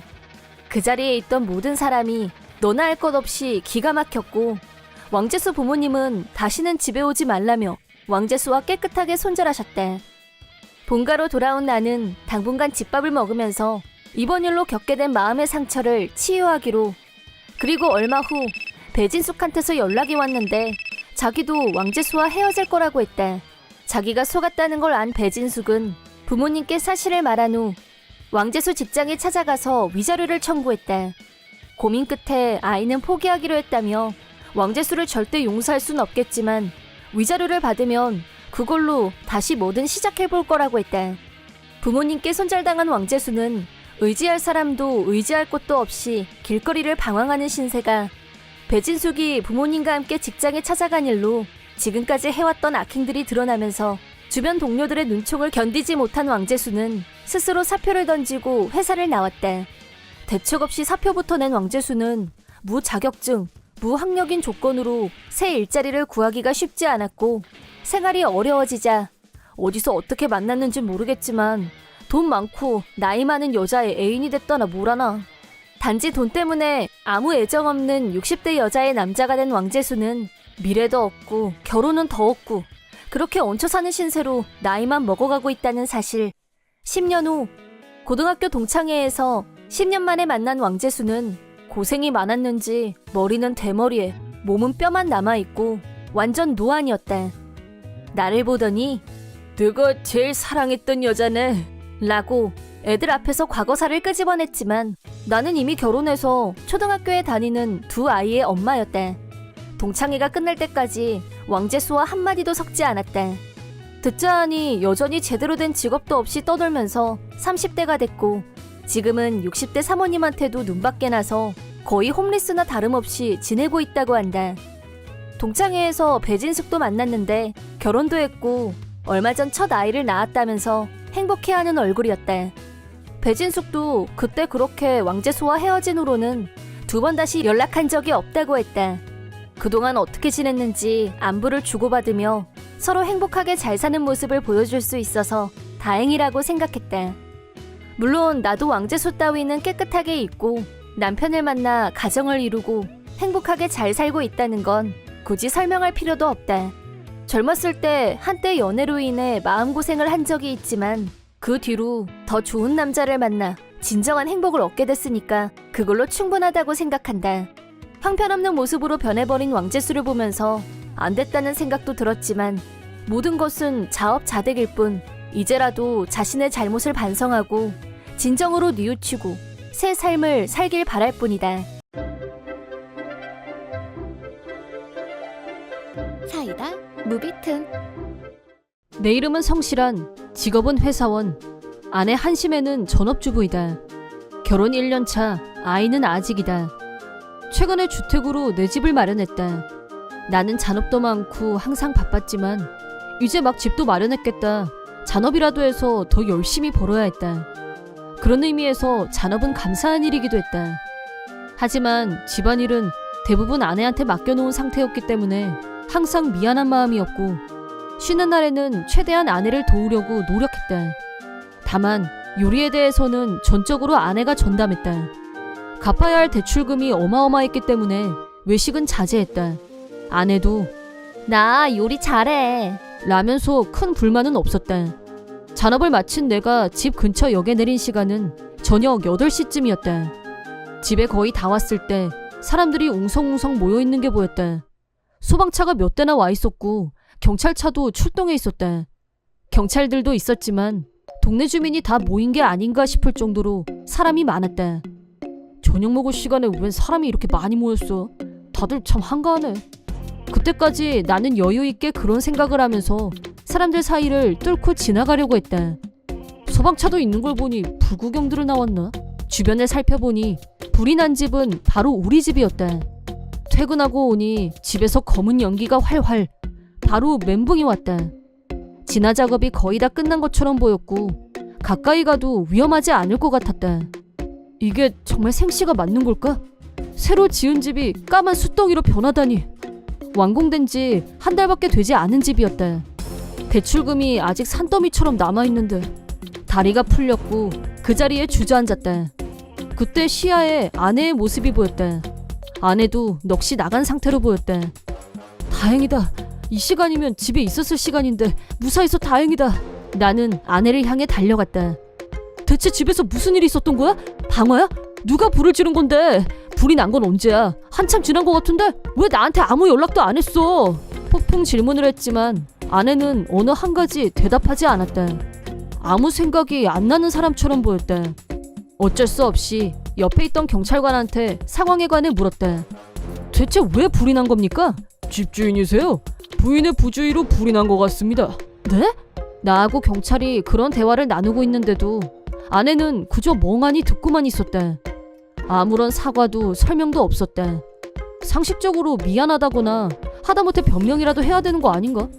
일단은 2인실 호텔을 예약한 후 아내를 데리고 힘없이 걸었다. 동네 사람들의 시선이 따갑게 따라왔다.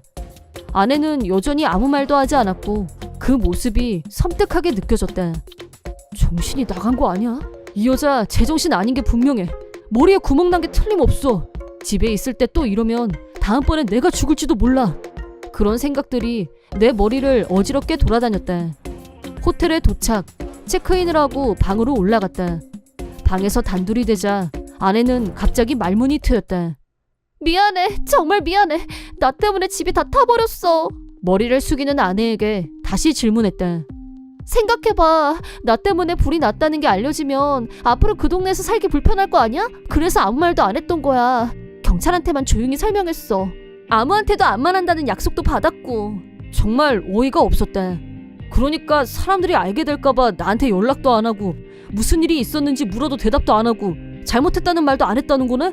꼭 그렇게 비꼬야 속이 시원해? 당신도 나 때문에 집에 불이 났다는 게 소문이라도 나면 사람들이 완전 이상한 눈으로 쳐다볼걸? 나는 우리 둘을 위해서 최선의 방법을 선택한 거야. 우리 가정을 지키기 위해서 침묵을 선택한 거였다고. 나는 그 말에 분노가 정점으로 치솟았다. 하지만 그 전에 좀 더 자세한 상황을 알아내고 싶었다. 그래서 진짜 원인이 뭐야? 당신이 담배를 피우는 것도 아니고 가스레인지 불 끄는 걸 잠깐 깜빡했다고 해도 그 정도로 큰 불이 나냐고. 그게 실은 당신 주려고 닭튀김을 하고 있었는데 당신은 원래 튀긴 거 좋아하잖아. 닭튀김, 감자튀김. 그래서 프라이팬에 기름 듬뿍 투척하고 그랬는데. 내가 좋아하는 음식인 건 맞다. 또한 아내가 좋아하는 음식이기도 했다. 특히 아내는 갓 튀겨내서 바로 먹는 걸 좋아했고 전자레인지에 데워서 먹는 걸 싫어했다. 예전에 내가 요즘은 편의점에서 파는 닭튀김이나 냉동식품도 먹을만 하더라. 그런 거 사다 먹어도 되지 않아? 라고 말했던 적이 있었다. 하지만 아내는 뭔 소리야. 나는 그런 거 당신 입에 넣게 하고 싶지 않아. 라면서 가공식품을 거부했다. 하지만 실제로는 본인이 먹고 싶지 않은 게 더 강했을 거라고 본다. 아내는 화재 원인에 대해 언급했지만 여전히 무언가 숨기고 있는 듯한 인상을 받았다. 좀 더 캐물었더니 나 먹이려고 튀김 요리를 만들었던 아니던 집이 다 타는데 불이 난 걸 정말 몰랐어? 그거야 기름 온도가 올라가기까지 시간이 좀 걸리니까 핸드폰으로 SNS도 체크하고 동영상도 보고. 그러니까 가스레인지에 기름을 올려놓고 딴짓을 했다는 거네? 진심 경악했다. 처음엔 잠깐만 보려고 했지 나도. 근데 핸드폰 가지러 침실에 들어갔는데 친구한테서 톡이 왔길래 읽었고 바로 답장 안 쓰면 일십했다고 할까봐 몇 번 왔다 갔다 주고받는 사이에 기름 올려놓은 걸 깜빡했지 뭐야. 가스레인지에 불 켜놓고 한눈 팔면 안 된다는 건 초딩들도 다 아는 거야. 누가 그걸 몰라? 어쩌다 보니 운이 없었던 거잖아.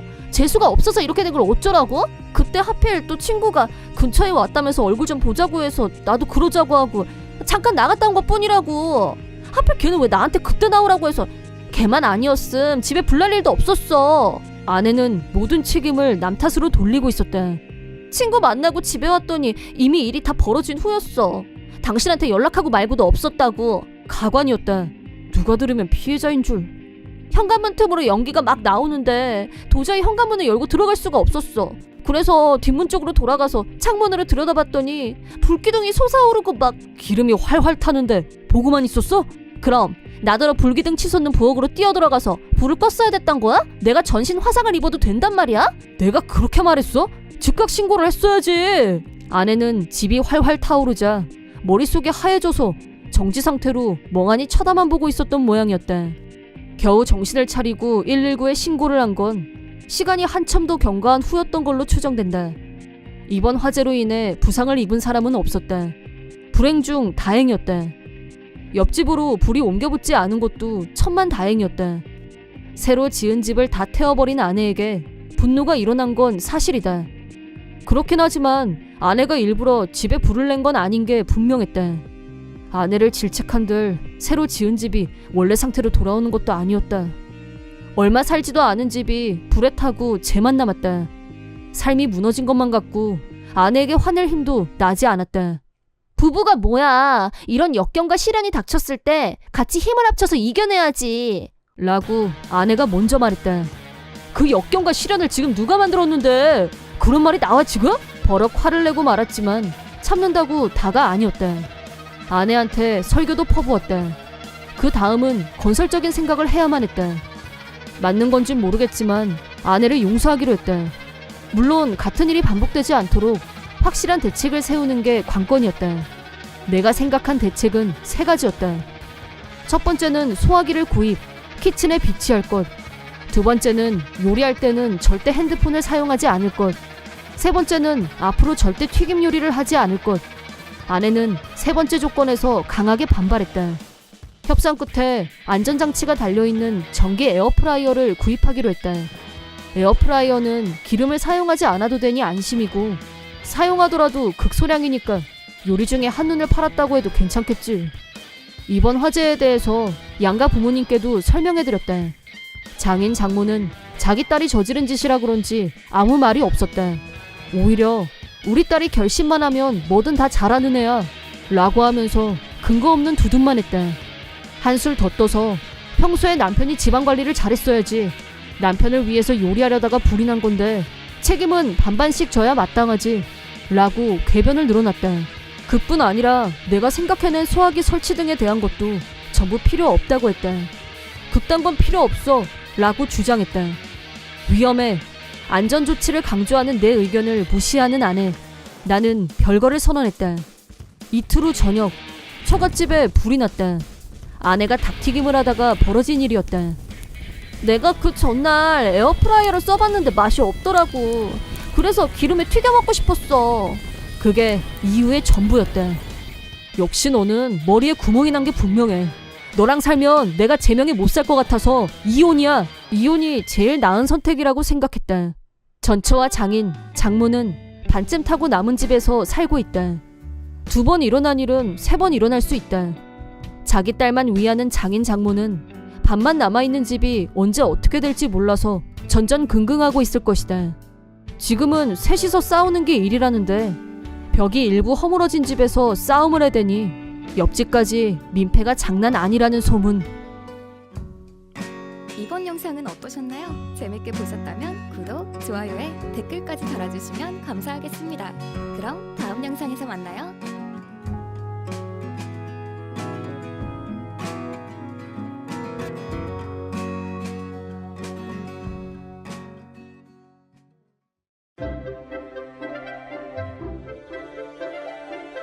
사이다 무비튼. 내 이름은 차인남, 26살의 회사원이다. 2년 전 아내 부정혜와 결혼, 작은 아파트에서 행복하게 살고 있었다. 아내는 결혼 후 패밀리 레스토랑에서 파트 근무를 시작했고 맞벌이라서 집안일은 기본적으로 분담해서 하고 있었다. 그런데 내가 스카우트 제안을 받고 회사를 옮긴 후부터 일이 너무 바빠서 물리적으로 예전처럼 집안일을 분담하기가 힘들었다. 원래는 평범한 하청 중소기업에 다니고 있었는데 성실근면한 업무 태도를 높게 평가한 원청회사에서 본사에서 일해보지 않겠냐는 제의가 들어왔다.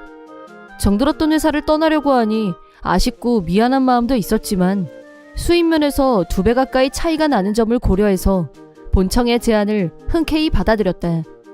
예전부터 아내는 내 월급이 오르면 좀 더 넓은 집으로 이사하고 싶다는 말을 자주 했었다. 스카우트 받았다고 하면 아내는 틀림없이 좋아할 것이다. 당장 말할까 하다가 당분간 비밀로 하고 먼저 돈을 모은 다음에 이사갈 돈이 다 모아지면 한꺼번에 서프라이즈를 하면 더 재미있을 것 같았다. 그래서 반년 남은 결혼기념일까지만 비밀로 하기로 마음먹었다. 내가 갑자기 일이 바빠졌다고 하자 아내는 내가 집에 오는 시간을 꼼꼼히 체크하기 시작했다. 저녁에 따뜻한 밥 먹이고 싶어서 당신 오는 시간 물어보는 거야 라고 하면서 내 퇴근 시간에 맞춰서 따뜻한 저녁상을 차려주는 아내에게 항상 고마운 마음이었다. 그러던 어느 날 점심시간에 마침 아내가 일하는 레스토랑 앞을 지나가게 돼서 잠깐 얼굴을 보러 들어갔다. 분명히 오늘은 출근하는 날이라고 했는데 아내가 보이지 않았다. 다른 점원에게 물어보자 오늘은 쉬는 날이라고 했다. 아내가 집에 있는 거라면 같이 점심을 먹을까 하고 전화를 걸었지만 받지 않았다. 이상한 예감에 집으로 갔는데 현관문이 잠겨 있었다. 다른데 외출을 했나 하고 문을 열고 안으로 들어가자 현관에 낯선 남자 신발이 벗어져 있었다. 설마 아니겠지 하면서도 혹시 몰라서 발소리를 내지 않고 안으로 들어가자 침실 쪽에서 아내와 어떤 남자가 얘기하는 소리가 들려왔다. 남자가 진짜 여기서 일해도 돼? 남편 낮에 집에 안 와? 라고 하자 아내가 하루 종일 공장에서 뺑뺑이 도는데 집에 올 시간이 어디 있어? 라고 했다. 아내 말대로 전에는 공장에서 현장 관리를 했기 때문에 그랬지만 지금은 본사 근무라 상황이 달라졌다는 걸 아내는 아직 모르고 있었다. 충격 때문에 얼음 자세로 움직이지 못하는 사이 안에서는 아내와 남자의 야릇한 소리가 들려왔다. 도저히 견딜 수 없어서 도망치듯 밖으로 빠져나왔지만 시간이 지날수록 충격은 분노로 변했다. 아내의 불륜 증거를 확보한 후 이혼하기로 결심한 나는 침실에 몰래카메라를 설치했다. 내가 출근한 사이 아내는 남자를 집으로 불렀다. 그리고 나하고 같이 자는 침대 위에서 아내가 하고 있는 짓을 상상하자 역겨워서 구역질이 올라왔다. 몰래카메라를 설치하고 아내의 행동을 관찰한 지 한 달째. 여러 가지 일들의 진상이 밝혀졌다. 남자의 정체는 35살의 기혼남, 패밀리 레스토랑 단골이었다. 말로만 듣던 더블 불륜. 가장 큰 충격은 아내의 철저한 양면성이었다. 아내는 불륜남과 있을 때와 나하고 있을 때의 모습이 완전히 달랐다. 전혀 딴 사람으로 보였다. 나에 대해서 평생 공장에서 기름밥이나 먹을 인생, 출세는 얼어 죽을 라고 비하 발언을 했고, 요즘은 지가 뭔데 집안일에 손도 안 대? 짜증나! 라면서 입만 열면 불만이었다. 나에게 따뜻한 밥을 챙겨주려고 하던 자상한 아내는 모두 거짓이었다. 아내의 본성을 알고 나자 그동안 속으면서 살았다는 생각이 들었고, 분노는 날로 커져갔다. 충분한 증거가 확보됐고 드디어 아내에게 이혼을 선언할 때가 다가왔다. 하지만 내가 당한 배신을 생각하면 이렇게 쉽게 이혼하는 건 불공평했다. 아내에게 이혼 선언을 하기 전날 나는 침실에 비밀 무기를 설치했다. 그날 나는 회사에 유급 휴가를 낸 후 아내가 파트 근무하는 패밀리 레스토랑에서 노트북을 펼치고 두 사람의 행동을 동영상으로 체크했다. 아내와 불륜남이 침실에 들어간 타이밍에 다른 점원이 들을 수 있게 볼륨을 키웠다. 이상한 소리가 나자 점원들이 왔고 나는 화면을 보여주면서 아내가 단골 손님과 불륜 관계라고 폭로했다. 황당해하는 점원들을 뒤로하고 나는 다시 집으로 향했다. 현관에 들어온 나는 큰 소리로 부정해! 아내 있니? 라고 소리쳤다. 그러자 침실에서 우당탕하는 소리가 들려왔고 숨을 시간을 주면서 천천히 침실로 향했다. 침실로 들어가자 예상대로 아내와 불륜남의 모습이 보이지 않았다. 침대 밑에는 마구 벗어던진 두 사람의 옷가지가. 우리 집은 아파트 3층. 두 사람이 순간 이동할 수 있는 장소는 옷장밖에 없었다. 이것도 미리 예상하고 안에서는 열지 못하게 장치를 만들어둔 상태였다. 다음 단계는 인터넷에서 주문한 특대형 목재 상자를 옷장에 넣어뒀다. 두 사람은 분명히 지금 그 목재 상자에 들어가서 숨어 있을 것이다. 나는 목재 상자를 테이프로 돌돌 감아서 봉인한 후 트럭 운전을 하는 친구에게 연락했다. 벌써 연락해서 도움을 요청한 상태였기 때문에 친구는 집 근처에서 대기 중이었다. 친구와 같이 목재 상자를 트럭에 싣고 조수석에 올라탔다. 아내와 불륜남은 일이 이 지경이 됐는데도 아직 안 들켰다고 생각하는 건지 상자 안에서 숨소리도 안 내고 있었다. 그래봤자 이미 상자 안에 든 쥐, 절대 빠져나갈 구멍은 없었다. 나는 다음 작전을 상상하며 친구와 여유있게 잡담을 나누면서 처갓집으로 향했다. 처갓집에 도착해서 초인종을 누르자 장모가 안에서 나왔다. 나는 적당히 인사를 하고 장모한테 장인도 불러오시라고 부탁한 후 상자를 현관으로 옮겼다. 장인 장모의 목소리가 들리자 아내는 바깥 상황이 심상치 않다는 걸 드디어 깨달았는지 상자 안에서 하지마! 뚜껑 열면 안 돼! 라고 소리 질렀다. 아내의 목소리를 들은 장인 장모가 깜짝 놀라면서 정혜니? 이게 무슨 일이야? 라고 물었다. 나는 테이프를 뜯어내고 뚜껑을 연 후 일련의 사건 과정에 대해 설명했다. 아내와 불륜남은 상자 안에서 웅크리고만 있을 뿐 알몸 상태였기 때문에 상자 밖으로 나오지 못하고 있었다. 아내는 손으로 몸을 가린 후 당신 이게 뭐하는 짓이야? 이 쓰레기! 라고 소리쳤다. 그러자 장인이 쓰레기는 넌데 누구더러 쓰레기래? 라고 버럭했고 장모는 나한테 울면서 미안하다고 했다. 장인의 고함 소리에 기가 질린 아내는 마지못해 나한테 사과했지만 진심은 1도 없는 영혼 없는 메아리였다. 장모가 급한 대로 아무 옷이나 들고 와서 두 사람에게 얼른 입으라고 했다.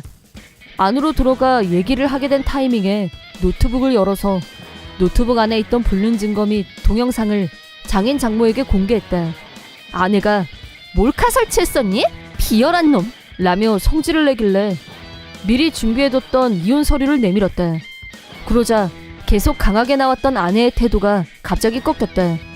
당신은 출세도 못하고 비전이 없잖아. 남들처럼 좋은 집에 사는 건 꿈도 못 꾸는데 남편이 그러니까 내가 이렇게 된 거잖아? 라고 뇌 원망을 했다. 그 말을 들은 나는 아내에게 월급 명세서를 보여주면서 실은 나 스카우트 받고 지금 원청 본사에서 일해. 넓은 아파트로 이사 갈 정도로 비용도 마련했는데 이사는 나 혼자 해야겠다 라고 말했다. 그러자 아내는 그게 진짜야? 그런 말을 왜 지금 해? 나 이 남자랑 당장 헤어질게. 앞으로 우리 더 잘 지내자. 라면서 눈웃음을 흘렸다. 그럴 수는 없지. 너랑은 이제 이혼을 잘해야지.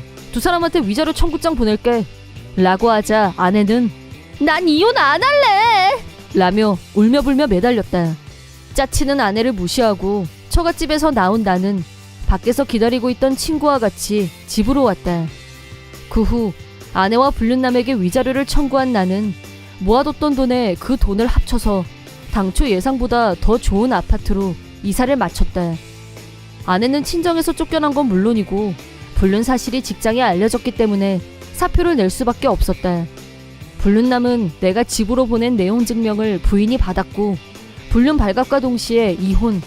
아내와 불륜남은 서로 자유의 몸이 됐으니 본격적으로 만나려나 했었는데 두 사람 다 거액의 위자료를 떠안게 됐기 때문에 다른 건 생각할 여유가 없었는지 자연스럽게 정리됐다.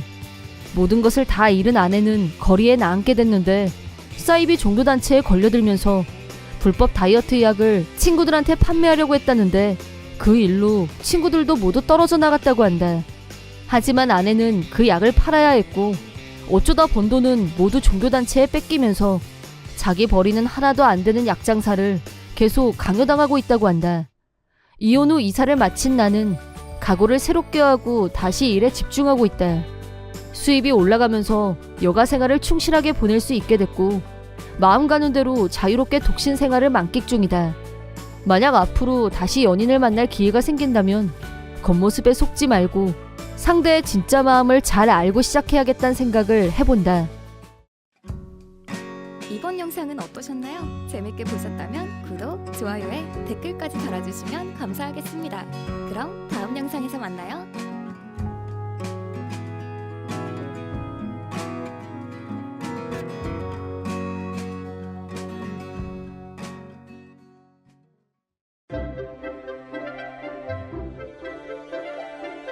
사이다 무비튼.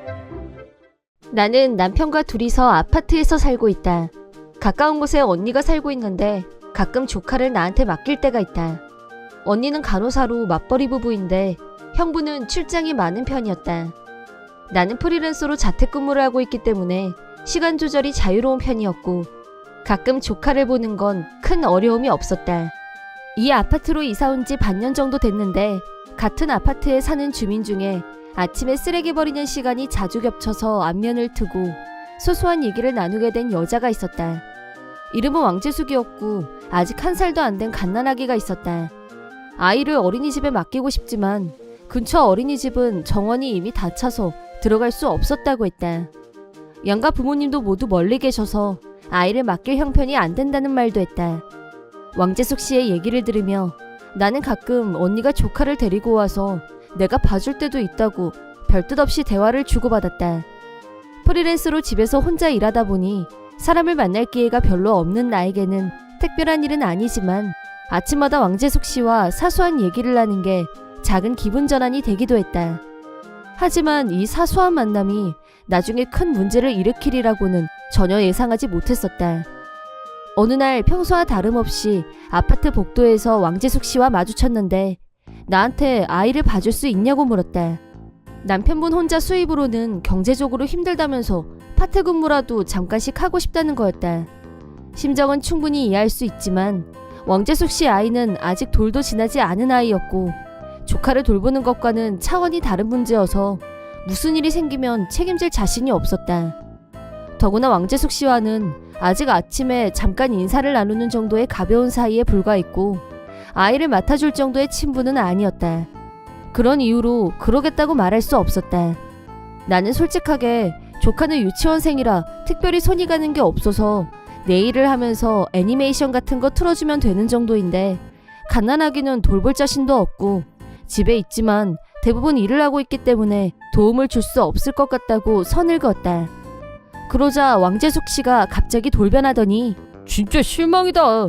완전 사람 차별이네. 자기 언니네 애는 봐줄 수 있지만 친구네 애는 봐줄 수 없다 이거야? 어이 털리네.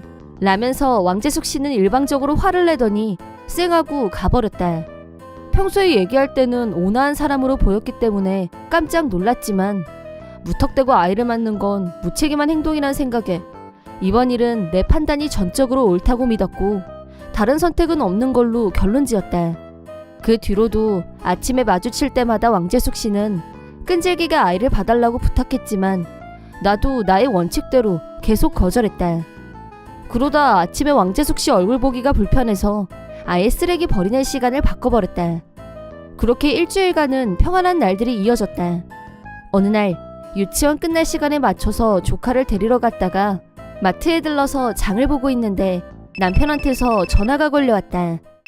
내 핸드폰으로 경찰한테서 전화가 왔는데 갓난아기가 우리 집 앞에서 탈진 상태로 발견됐대. 당신 지금 어디야? 뭐라고? 나 지금 조카 데리러 나왔다가 마트에서 장 보는 중이었는데 바로 집으로 갈 수 있어? 알았어. 나는 서둘러서 집으로 왔다. 갓난아기가 집 앞에서 탈진? 우리 집 앞에 왜 갓난아기가 있어? 누구지? 뭐야 진짜? 나는 완전히 멘붕이었다.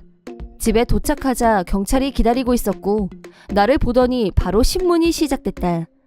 경찰은 내가 조카하고 있는 걸 보고 나를 엄마라고 오해했는지 내가 일부러 갓난아기를 방치한 건 아닌지 아동학대를 의심하는 듯한 무서운 눈빛으로 노려보면서 지금까지 어디서 뭘 하다 왔냐고 물었다.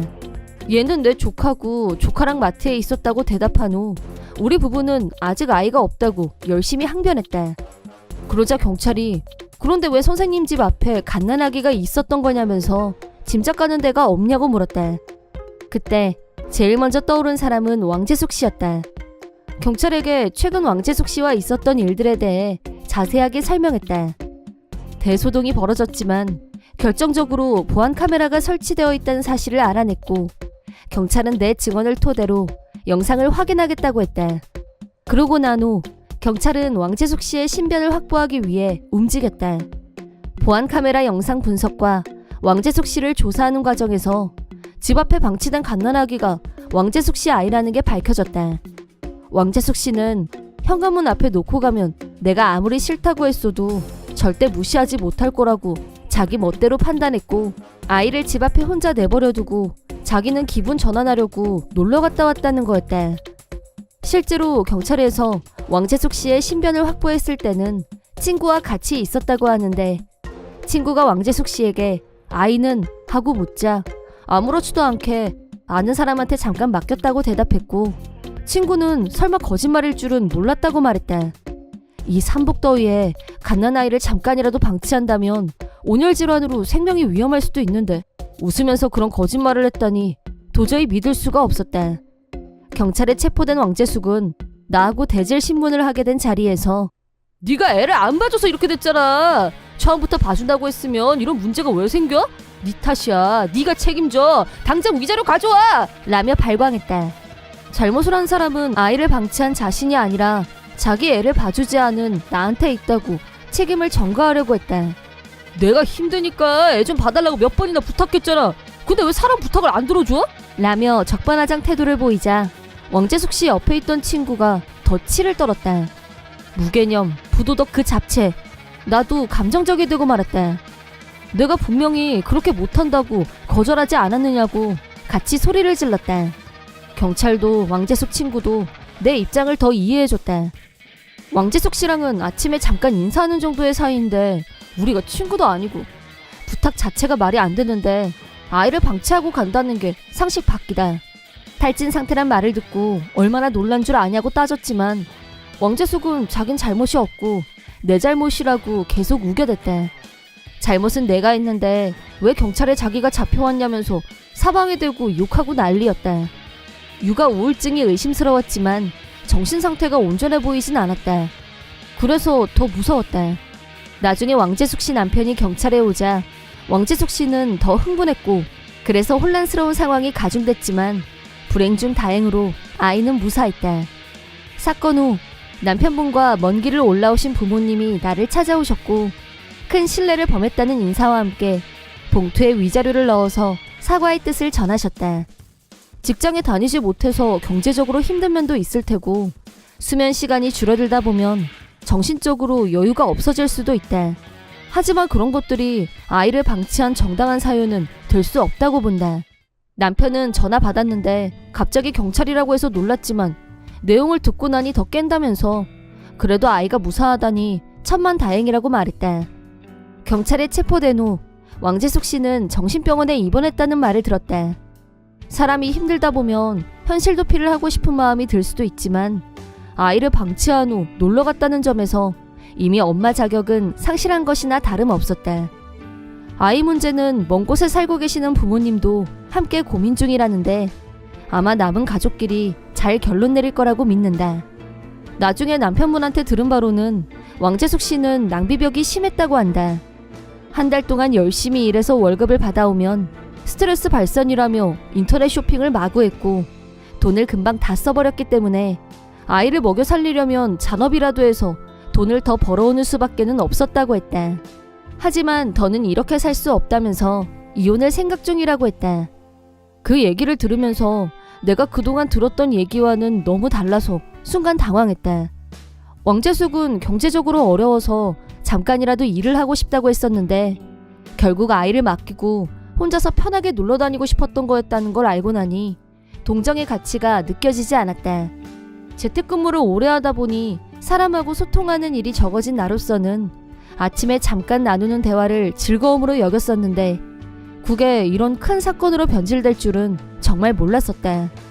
왕재숙 씨는 도저히 구제가 안 되지만 죄 없는 갓난아이는 건강하게 잘 자라서 행복하게 잘 살길 바라는 마음뿐이다. 이번 영상은 어떠셨나요? 재밌게 보셨다면 구독, 좋아요에 댓글까지 달아주시면 감사하겠습니다. 그럼 다음 영상에서 만나요.